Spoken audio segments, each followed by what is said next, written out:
নমস্কার বন্ধুরা, আপনি কি ফুলকপির ডাঁটা ফেলে দেন? এটা কিন্তু আমরা অনেকেই করে থাকি। টাকা দিয়ে ফুলকপি কিনে এনে ফুলকপির ডাঁটাগুলোকে ডাস্টবিনে ফেলে দিই। এটা কিন্তু আমরা অনেক বড় ভুল করি। ফুলকপির ডাঁটা দিয়ে কিন্তু দারুণ দারুণ রেসিপি তৈরি করা যায়। আর সেই রকমই আজ আমি নিয়ে চলে এসেছি ফুলকপির ডাঁটা দিয়ে দুর্দান্ত এক নিরামিষ রেসিপি, যেটা গরম ভাতের সাথে খেতে দারুণ লাগে। আর এই রেসিপি দেখার পর আমি গ্যারেন্টি দিয়ে বলতে পারি আপনারা ভুলেও আর কখনো ফুলকপির ডাঁটা ফেলে দেবেন না। তো রান্নাটা তৈরি করার জন্য প্রথমেই আমি এখানে ফুলকপির ডাঁটা নিয়ে নিয়েছি। এবার দেখুন, ফুলকপির ডাঁটার মধ্যে যেই পাতাগুলো থাকে এগুলো কিন্তু আমার কাজে লাগবে না, তো পাতাগুলো আমি ফেলে দিয়েছি। এবার ডাঁটাগুলোকে দেখুন এইরকম মাঝ বরাবর প্রথমে কেটে নিচ্ছে। তারপর এইরকম প্রায় 1 আঙুল মতো লম্বা রেখে ডাঁটাগুলোকে কেটে নিচ্ছে। তবে ফুলকপির ডাঁটাগুলোকে খুব একদম সরু সরু করে কাটবেন না, তাতে করে ফুলকপির ডাঁটার আসল স্বাদ পাওয়া যাবে না। তো একই রকমভাবে আমি এখানে সমস্ত ফুলকপির ডাঁটাগুলোই কেটে নিচ্ছি। আর ডাঁটার যে অংশগুলো একদমই সরু সেগুলো মাঝ বরাবর কাটার দরকার নেই। তো এবার আমি দেখুন ডাঁটার গোড়ার দিকের অংশটা নিয়ে নিয়েছি। এবার এই চারপাশের মোটা ছালের মতো অংশটা কেটে নিয়ে ভেতরের নরম কচি অংশটা নিয়ে নেব। এবার এটাকেও আমি লম্বা লম্বা মতো করে কেটে নিচ্ছি। তো দেখুন সমস্তগুলোই আমার কাটা হয়ে গেছে। এবার এগুলোকে আমি খুব ভালোভাবে পরিষ্কার করে ধুয়ে নেব।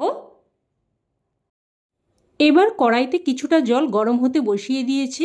আর জলটা যখন এইভাবে ফুটতে শুরু করবে তখন এর মধ্যে অল্প একটু লবণ দিয়ে ভালোভাবে মিশিয়ে নিলাম।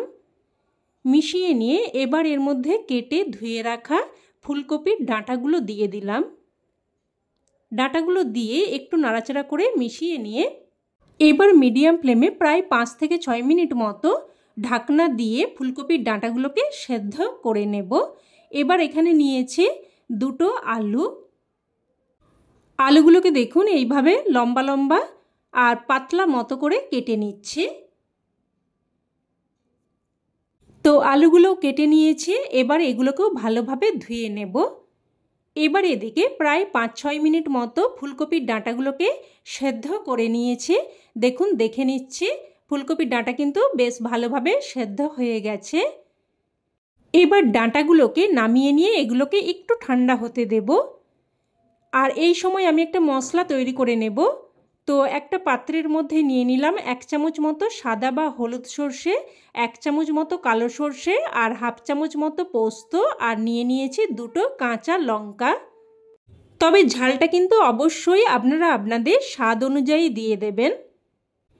এবার এই মশলাটাকে আমি শিলেতে করে বেটে নেব। তবে আপনারা চাইলে মিক্সার গ্রাইন্ডারে করেও বেটে নিতে পারেন। তো দেখুন মশলাটাকে একদম মিহি করে বেটে নিয়েছি। এবার মশলাটা আমি উঠিয়ে নিচ্ছি।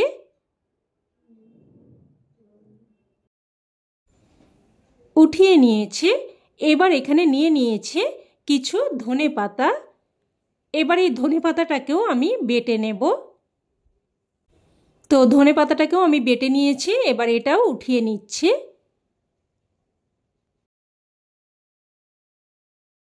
এবার এদিকে ডাঁটাগুলো একটু ঠান্ডা হয়ে গেছে, আর এর সাথেই নিয়ে নিলাম কেটে ধুয়ে রাখা আলু।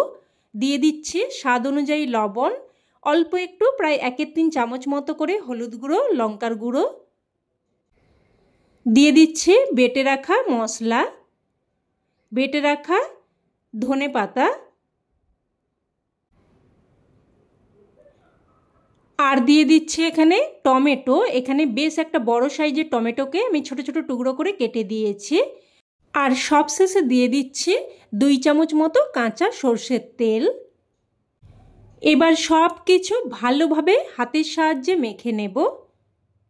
খুব ভালোভাবে মেখে নিতে হবে, যাতে করে মনে হয় মাখতে মাখতেই অর্ধেক রান্না হয়ে গেল। তো দেখুন খুব সুন্দরভাবে মেখে নিয়েছি। এবার এদিকে আমি গ্যাস অন করে কড়াই বসিয়ে অল্প একটু সর্ষের তেল দিয়ে দিয়েছি, প্রায় ছোট চামচের 2 চামচ মতো। তো তেলটাকে ভালোভাবে গরম করে নিয়ে এখানে দিয়ে দিচ্ছি কয়েকটা ডালের বড়ি।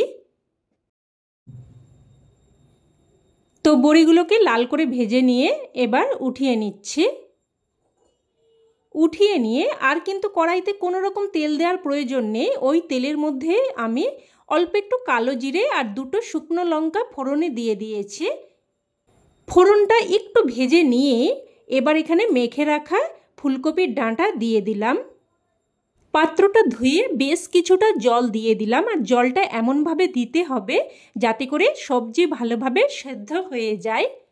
আর এখানে কিন্তু কোনো রকম কষানোর প্রয়োজন নেই, শুধু ভালোভাবে মিশিয়ে নিলেই হবে। এবার এই রান্নাটা পুরোপুরি দমে হবে, তো গ্যাসের ফ্লেমটাকে লো টু মিডিয়ামে করে ঢাকনা দিয়ে প্রায় কিন্তু 10 মিনিট মতো রান্না করে নেব। আর এই সময় আমি একটা ভাজা মশলা তৈরি করে নেব। তো অন্যদিকের গ্যাস ওভেনে একটা তড়কা প্যান বসিয়ে দিয়ে দিলাম 1/2 চামচ মতো গোটা জিরে আর 1/2 চামচ মতো কালো জিরে। লো টু মিডিয়াম ফ্লেমে নাড়াচাড়া করে মশলাটাকে দেখুন ভেজে নিয়েছে। মশলা চিটপিট করে ফুটতে শুরু করেছে, তার মানে মশলাটা কিন্তু ভাজা হয়ে গেছে। তো মশলাটাকে সাথে সাথেই নামিয়ে নিয়ে এবার দেখুন মশলাটাকে গুঁড়ো করে নিয়েছি। এবার এদিকে প্রায় 10 মিনিট মতো লো ফ্লেমে রান্না করে নিয়েছি। আর দেখে নেব এবার আলু ভালোভাবে সেদ্ধ হয়েছে কিনা। তো দেখুন আলু কিন্তু সুন্দরভাবে সেদ্ধ হয়ে গেছে, আর ডাঁটা তো আগে থেকেই সেদ্ধ হয়েছিল। এবার 2-1টা আলু এইভাবে ভেঙে মিশিয়ে নিচ্ছে। এবার এখানে ভেজে রাখা বড়িগুলো দিয়ে দিচ্ছি, আর বড়িগুলো গোটা গোটা না দিয়ে এইভাবে একটু করে গুঁড়ো করে দিচ্ছি। এবার দিয়ে দিচ্ছে ভেজে গুঁড়ো করে রাখা মশলা। আর এই ভাজা মশলা এই রান্নার স্বাদ ও গন্ধকে অনেক গুণ বাড়িয়ে দেবে। তো আবারও সব কিছু ভালোভাবে মিশিয়ে নিয়ে এবার একটা ঢাকনা দিয়ে জাস্ট 2 মিনিট মতো রান্না করে নেব। তো ঢাকনা দিয়ে জাস্ট 2 মিনিট মতো রান্না করে নিয়েছি। এবার এখানে অল্প একটু মিষ্টি দিয়ে দিচ্ছি, এতে করে স্বাদটা সুন্দরভাবে ব্যালেন্স হবে। যেহেতু নিরামিষ রেসিপি, একটু মিষ্টি দিয়ে দিলে কিন্তু স্বাদটা সুন্দরভাবে ব্যালেন্স হবে, খেতেও কিন্তু খুবই ভালো লাগবে। আপনারা হয়তো ফুলকপির ডাঁটা চচ্চড়ি সবাই রান্না করে থাকেন, তবে এইভাবে হাতে মেখে ফুলকপির ডাঁটার বাটি চচ্চড়ি কোনোদিন রান্না করে খেয়েছেন কিনা অবশ্যই কিন্তু কমেন্টে জানাবেন। এবার কয়েকটা চেরা কাঁচা লঙ্কার কিছু কুচানো ধনেপাতা দিয়ে ভালোভাবে মিশিয়ে নিয়ে তারপর সবশেষে এখানে দিয়ে দিচ্ছে 2 চামচ মতো কাঁচা সর্ষের তেল। সবশেষে এইভাবে একটু কাঁচা সর্ষের তেল দিয়ে দিলে কিন্তু বেশ একটা ঝাঁঝালো ফ্লেভার আসবে। তো সর্ষের তেলটা দিয়ে মিশিয়ে নিয়ে এবার গ্যাসের ফ্লেম বন্ধ করে একটা ঢাকনা দিয়ে স্ট্যান্ডিং টাইমে রেখে দিলেই রান্না কিন্তু একদম তৈরি। এবার এটা গরমাগরম ভাতের সাথে পরিবেশন করুন, খেতে কিন্তু এক কথায় জাস্ট ফাটাফাটি লাগে। অবশ্যই এইভাবে একবার বানানোর অনুরোধ রইল আপনাদের কাছে। তো বন্ধুরা, রেসিপি কেমন লাগলো অবশ্যই কমেন্টে জানাবেন, আর ভালো লেগে থাকলে প্লিজ একটা লাইক দিয়ে দেবেন, আর চাইলে অন্যান্য বন্ধুবান্ধবদের সাথে শেয়ারও করতে পারেন যাতে করে এই দারুণ রেসিপিটা সকলের কাছে পৌঁছে যায়। আর চ্যানেলের নতুন বন্ধু হয়ে থাকলে চ্যানেলটিকে অবশ্যই করে সাবস্ক্রাইব করে নেবেন, পাশে থাকা বেল বাটনটি অবশ্যই অন করে রাখবেন।